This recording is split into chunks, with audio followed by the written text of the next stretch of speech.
Good morning. Well, actually, it's good afternoon. We just got through the lunch. We're trying something a little bit different.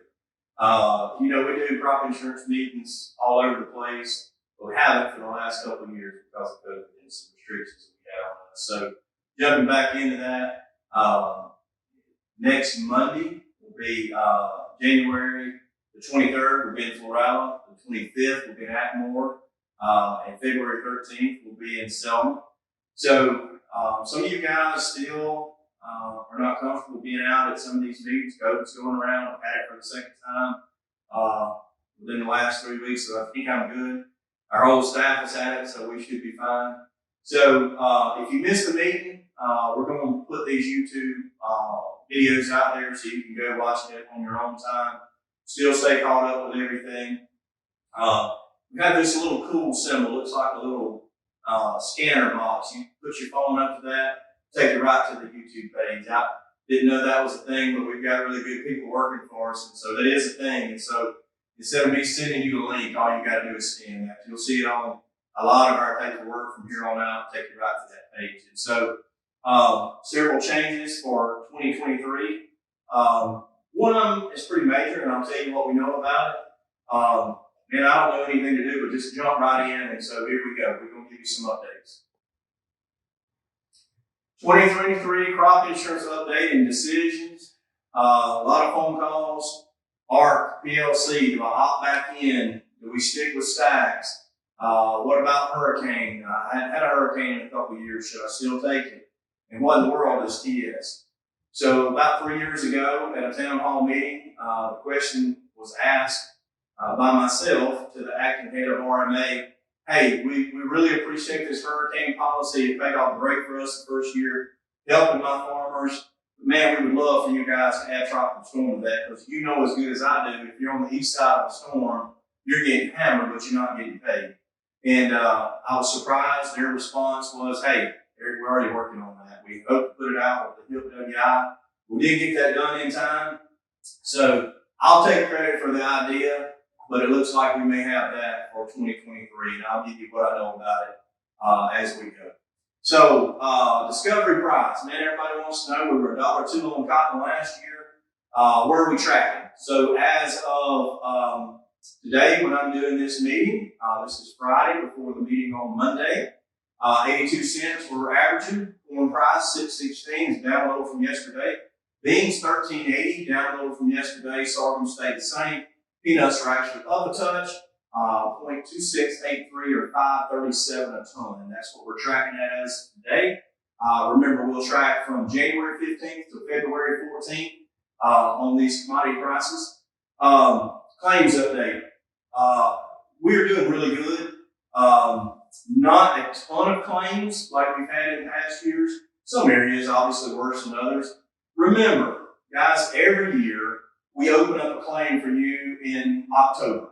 You get somebody that calls you and says, hey, did you open up a claim? You need to be on the same page with us. Yes, sir, I opened up a claim. Darryl Waterberg is his name. That's what I call him. I think it's actually Waterberg, but I call him Waterberg.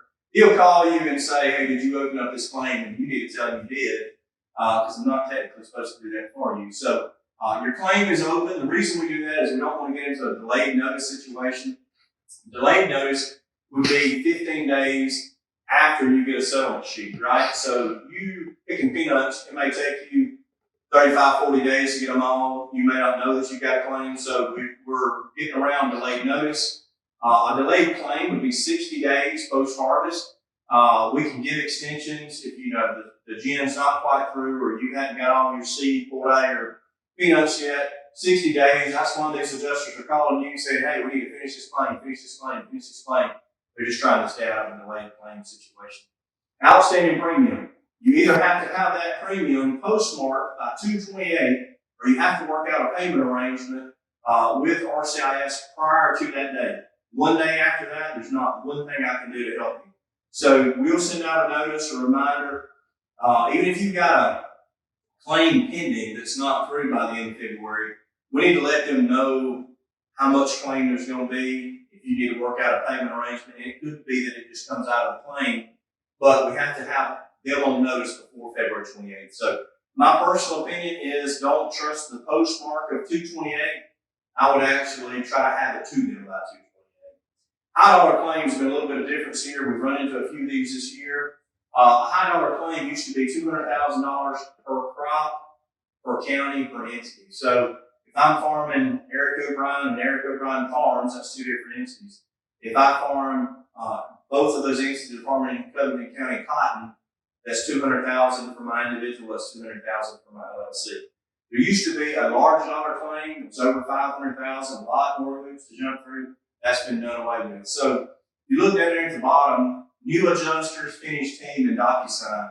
Man, this has made a lot of difference for us. If you ever have a problem, one of the greatest guys you can call, I know you thought I was going to say me, Harold Hussey's the area claims manager.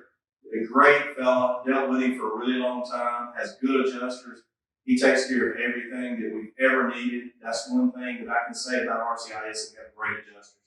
Stephen Helms, if your local adjuster gets your paperwork and sends it to what's called a finish team, that's old Stephen Helms sitting over there putting all that stuff on paper, and then he's going to send you a DocuSign and let you sign it and be done with your claim. It cuts the middleman out.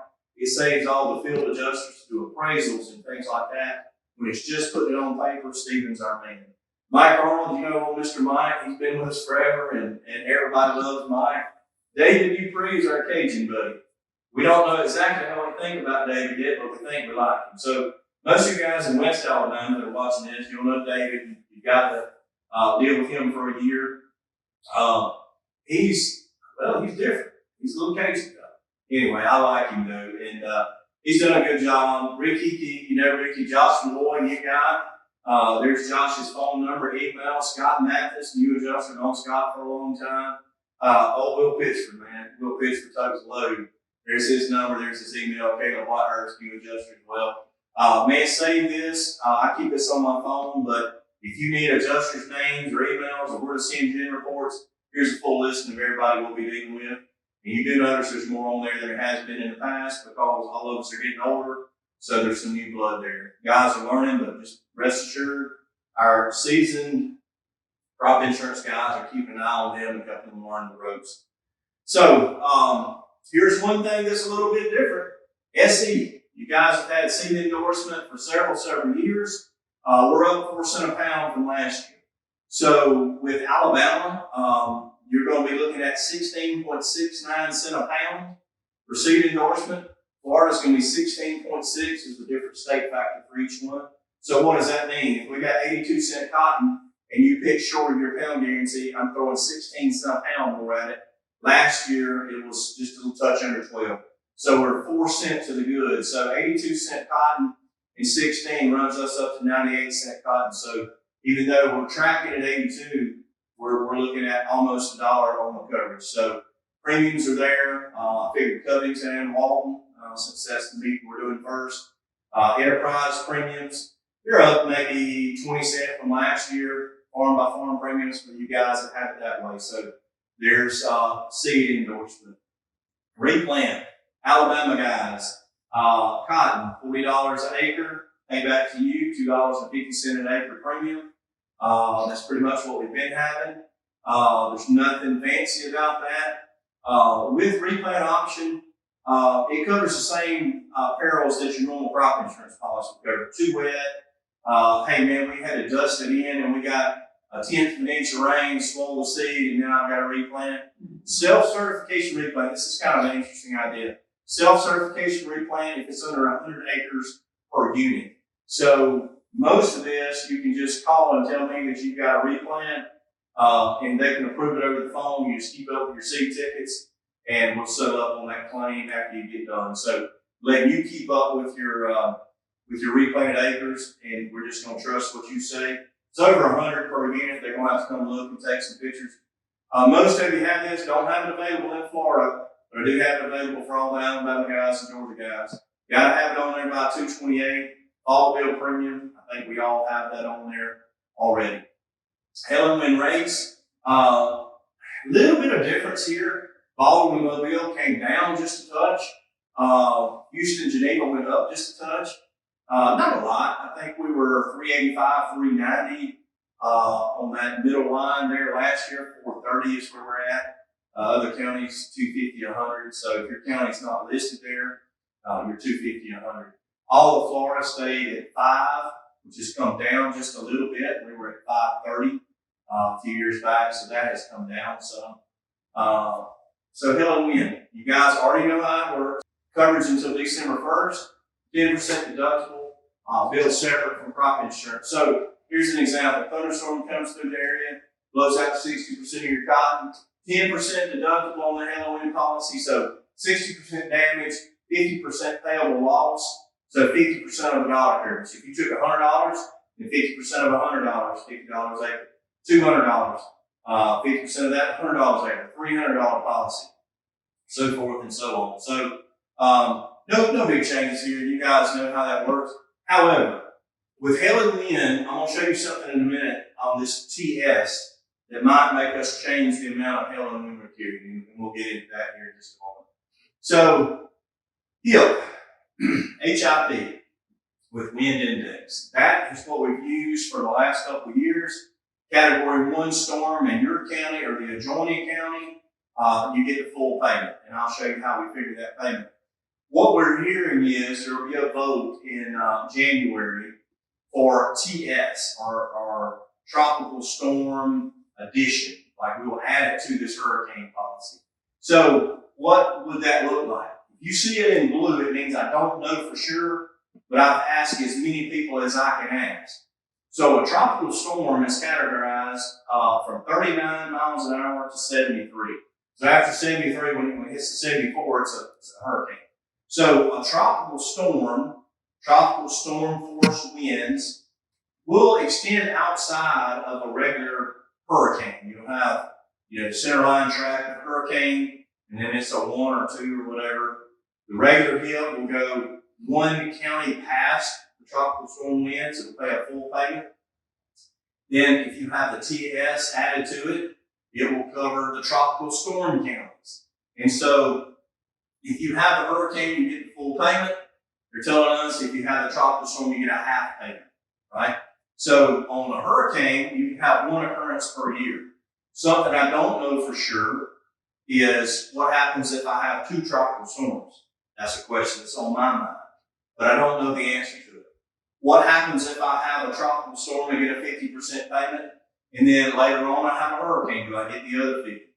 I would assume so, but if you see it written in blue, it means I don't know for sure. So with HIP, WI, you have to have that endorsement on your policy by February 28th.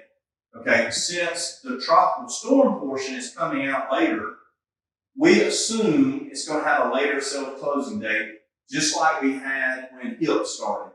So the number that I've heard is 4/30. So I'll keep you up to date on that. Amanda will keep you up to date on that.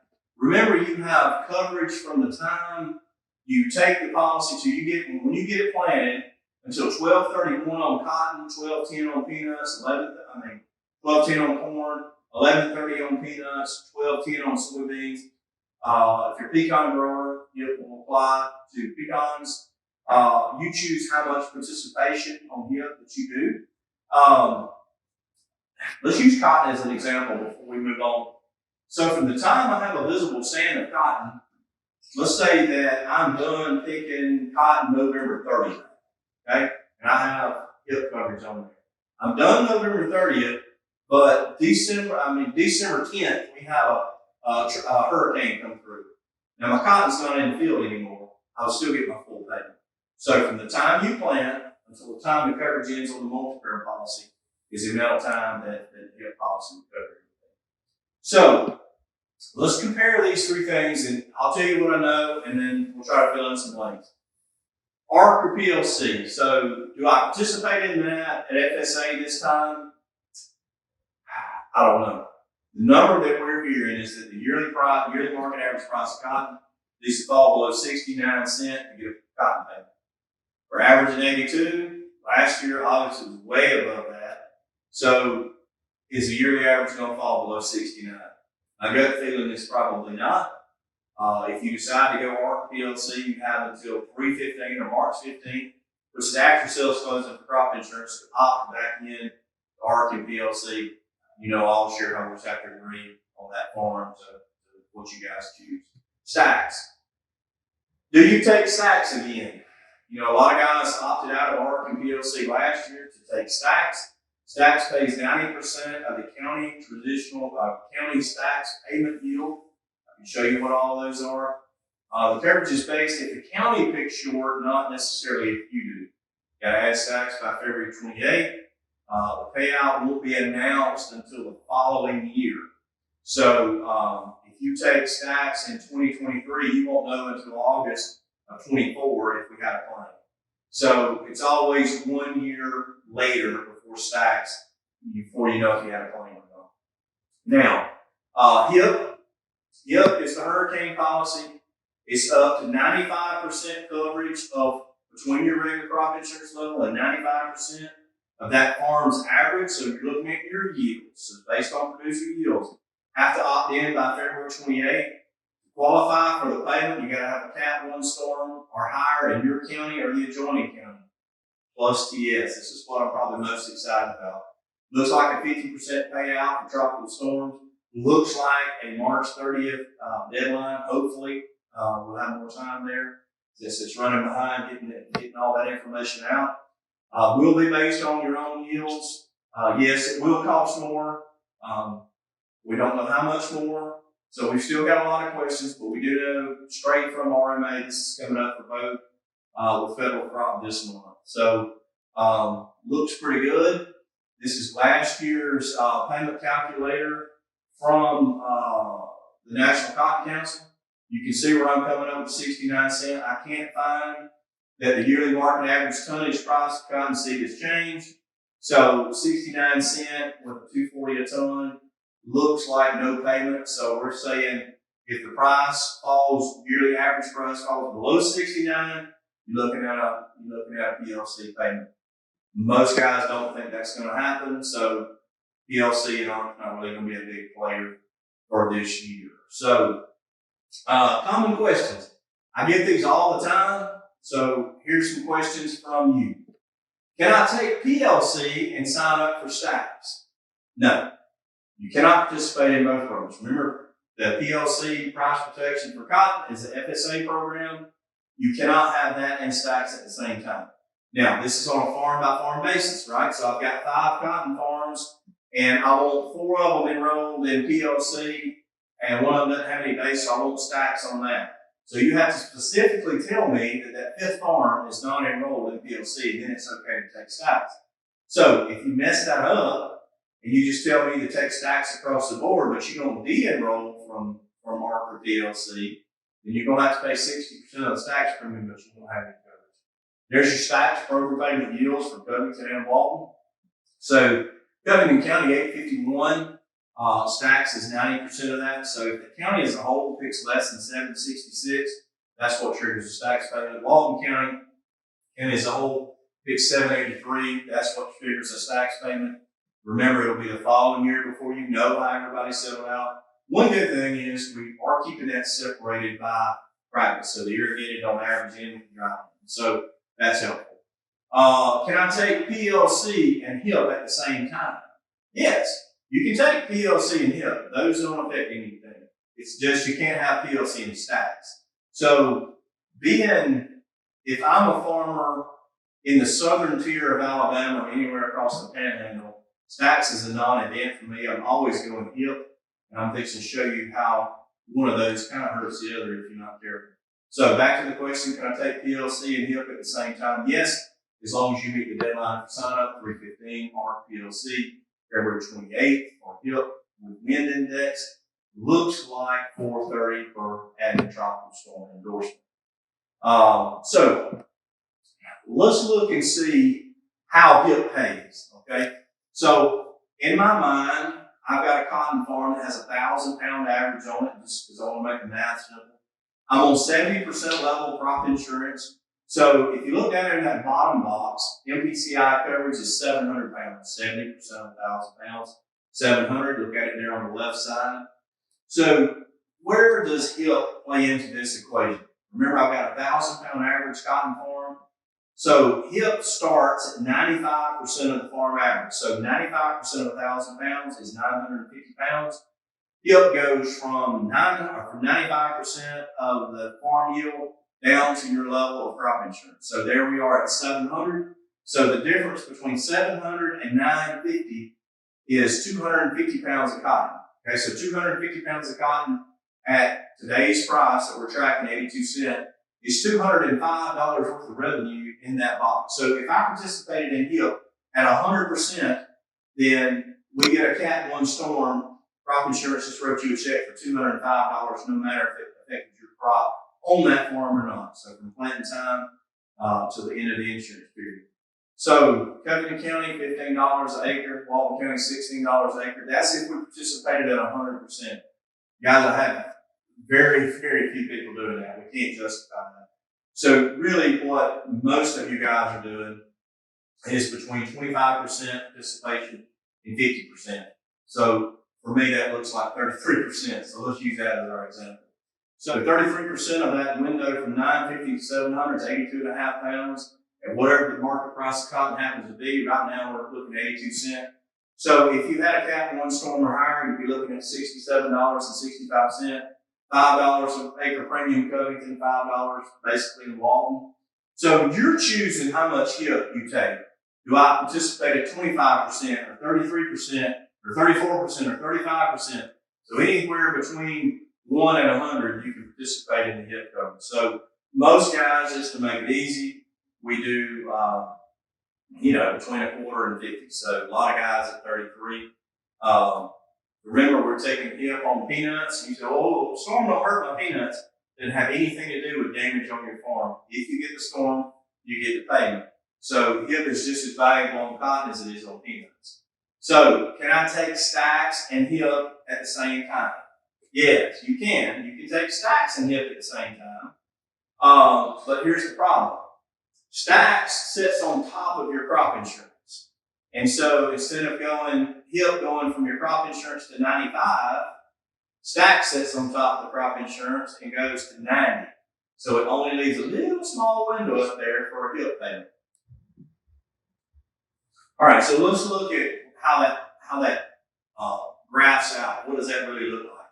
So I've got a 1,000-pound farm, 70%. You see that down at the bottom where it says crop insurance. Remember, those stacks doesn't pay based on your yields. It's a county payment yield.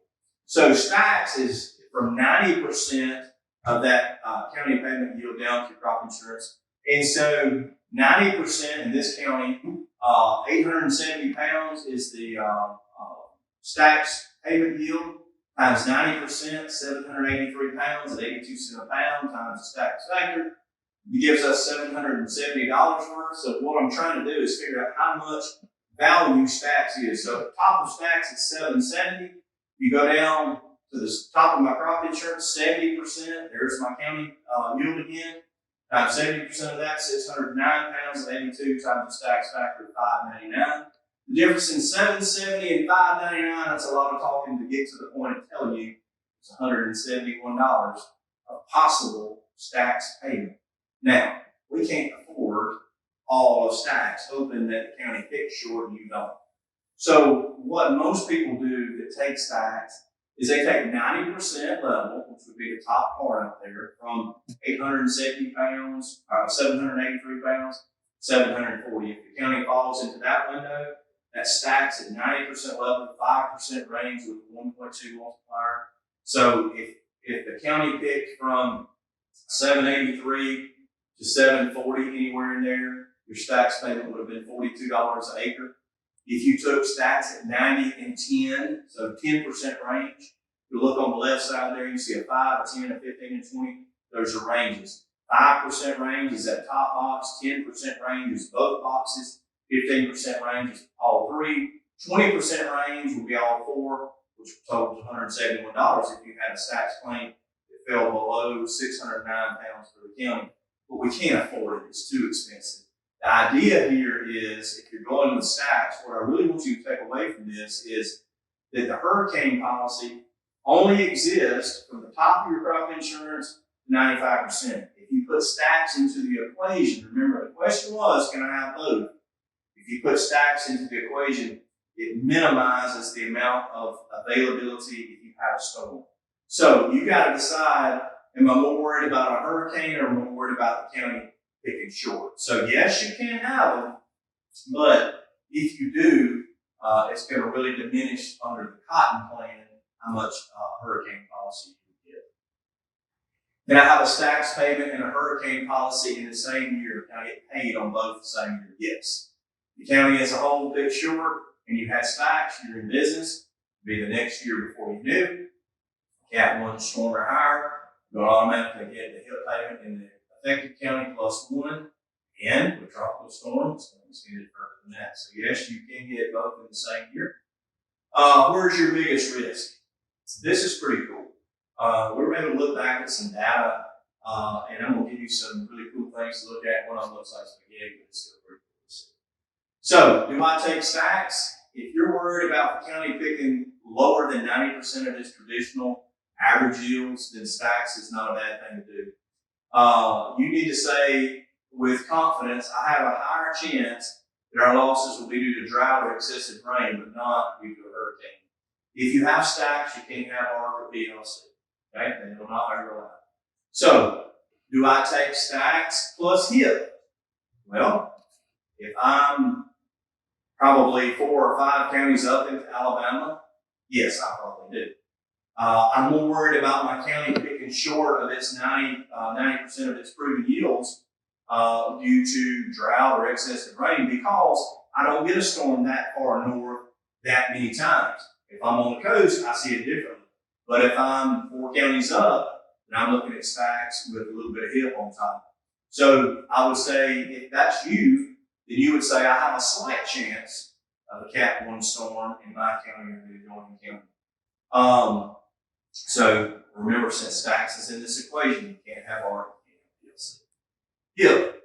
If I am anywhere across the coast, Baldwin, Mobile County, anywhere across Florida, 3 counties up into Alabama, I don't want stacks because it hurts my hurricane policy. I take a hurricane policy personally if I think I have a high chance of a Cat 1 hurricane in my county or an adjoining county. You can stay enrolled in ARC and PLC at the farm office. You don't have to opt out of anything. So I'm taking a hurricane policy if I'm that close to the Gulf. Hurricane policy with tropical storm. I'm 100% adding this unless it's just some kind of crazy price, because if you think you have a high chance of having a Cat 1 storm, then my goodness, you have a high chance of having a tropical storm, and you can still keep your ARC and PLC. So here's where it's going to be available. That's all of you.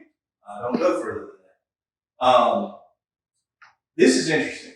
Over the last 5 years, this is what's happened in Alabama and across a little bit of Mississippi that I write in, a little bit of Georgia I write in, and all across the Panhandle. So you see color-coded there which storms went where, and a lot of them you're fixing to remember. So remember, with this new program, anything green, yellow, red, purple, any of those are going to pay. The only thing in this printout on this scale that doesn't pay is a tropical depression. Okay? So anywhere there's a blue line, there's no money past the blue line. So let's look at these individually. Some of these I don't even remember. Tropical Storm Fred, 2021, came right up through the corner of Alabama, and remember, Tropical Storm Haze. So all the way up from the point of Florida, all the way on up through the Panhandle, all the way on up, and it looks like it died above Columbus. So if I had the tropical storm endorsement, there's a wide swath right there that just got a half payment of a hurricane policy. Tropical Storm Fred, don't even remember Fred. Tropical Storm Mindy started out the same place in Florida, but went to Tallahassee, and then on up through Georgia. But anywhere it's green, we got a payment with the tropical storm endorsement that we're looking at. Hurricane Sally. I do remember Hurricane Sally. It moved 2 miles an hour. So 2020 was the first year of the HIP policy. You see it coming into Baldwin County. You see it going through Escambia County. You see it dying just above the state line right there, somewhere north of Jay, between Jay and Brewton.